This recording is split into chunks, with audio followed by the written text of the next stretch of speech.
Not a bad day today, guys. Look at that. We got some blue mixed in with the gray. Morning, everyone, and welcome to another episode of Mercury Man Garage. Well, it's another cold day here in Michigan, but it is blue and gray today, not just gray, so that makes it a little more pleasant outside. Today's episode, we will be tackling the rear window frame and the passenger door frame. We're gonna start prepping that for paint. Oh, and did I mention that these cars make great workbenches?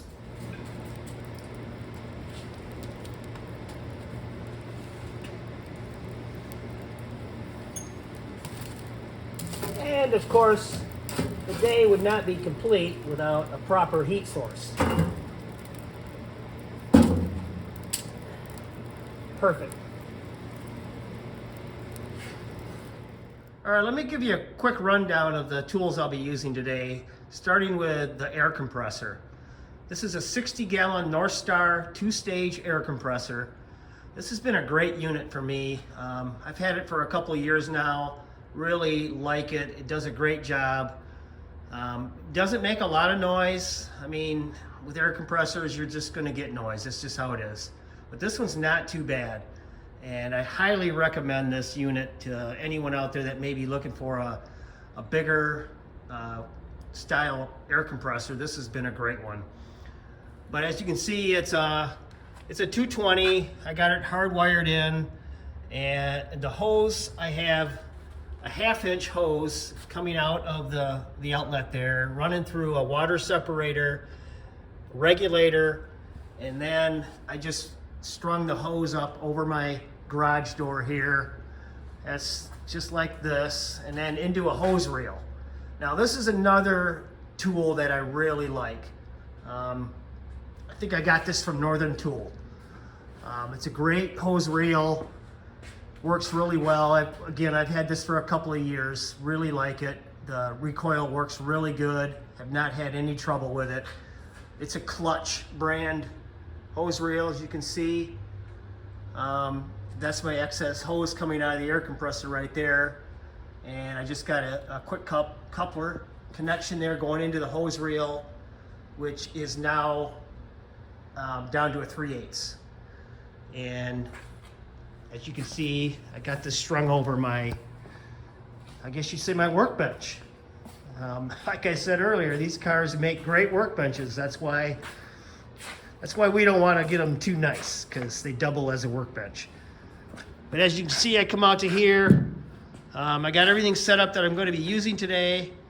I got a couple of sanding discs. They're more like those nylon style sanding discs. I got a 3-inch and I got a 2-inch and extra ones here. I have actual sanding pads here that I don't think I'll be using.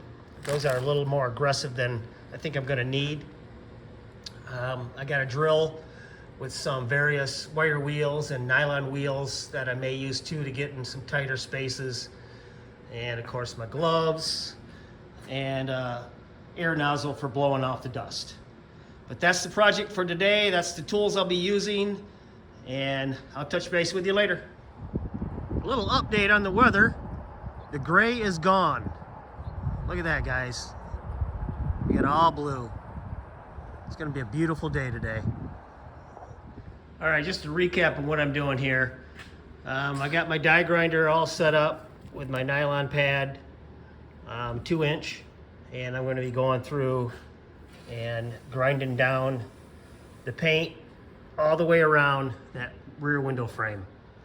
I started the other day, did these corners, and those were the worst, and they look great. So I'm gonna continue on, and also I'm gonna be using, there's some spot welds here that pad won't get into. I'm gonna be using this nylon wheel on the drill to get in there. So let's get going.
All right, I thought I'd stop right here and give you a little update of where I'm at.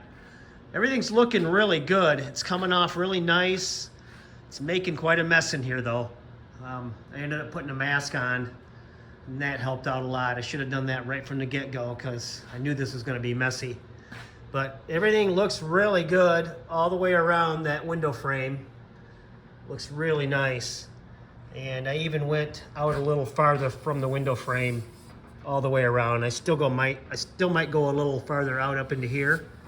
But I wanted to show you how many coats of paint are on this car. I'm counting 8. That's right, 8. But you're gonna get that with these old cars. That happens quite often. Right here, I'm looking at looks like a green kind of a primer, and I'm guessing that's maybe an etching primer. And then there's a red oxide primer, and then that's maybe a light filler coat primer. So that's 3. And then we got our black. That's 4. And then there's another, maybe, it looks like maybe a coat of primer again. That's 5. Then black, 6. And then there's this heavy coat of, I don't know if it's filler or a filler primer, but it's heavy. And that's really thick. So that's 7. And then black again, 8. 8 coats on this car.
All right, I know what you're thinking.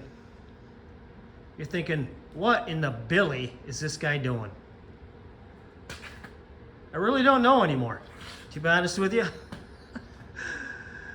I've started so many projects and got sidetracked to different areas that I don't know where I'm going anymore. So here's the plan. I'm working from the top down. I'm starting on this roof. I got the window out. I got it all cleaned up. I started working on these B-pillars. There's about 1/8 of an inch of filler on that one for some reason. And I'm going up and down this thing and I'm thinking, well, there's probably a dent in there or something that he just wanted to fill in. There's nothing. There's nothing there. There's some lead up in here that has some rough texture to it, but nothing that would require 1/8 of an inch of Bondo. So I don't know what the previous owner was thinking with this. But anyway, new plan, working from the top down. All right, guys, like I said, we got a new plan now. And I think this is for the best. I've been sidetracked so many times. I think working from the top down would be the best way to go. But the plan is to remove all this top paint like I've done here. And I'm not sure if I'm going to use stripper or use my disc. The disc is extremely dusty and dirty. I might try some stripper and look into that and see how that will work. That'll be a lot cleaner, I guess you'd say, as far as dust in the air and breathing that in and whatnot. But yeah, it's been an adventure. But that's how these cars go. So hopefully you like this video. Please give me a thumbs up, subscribe, and leave a comment if you would, guys. I appreciate it. All right, have a good one.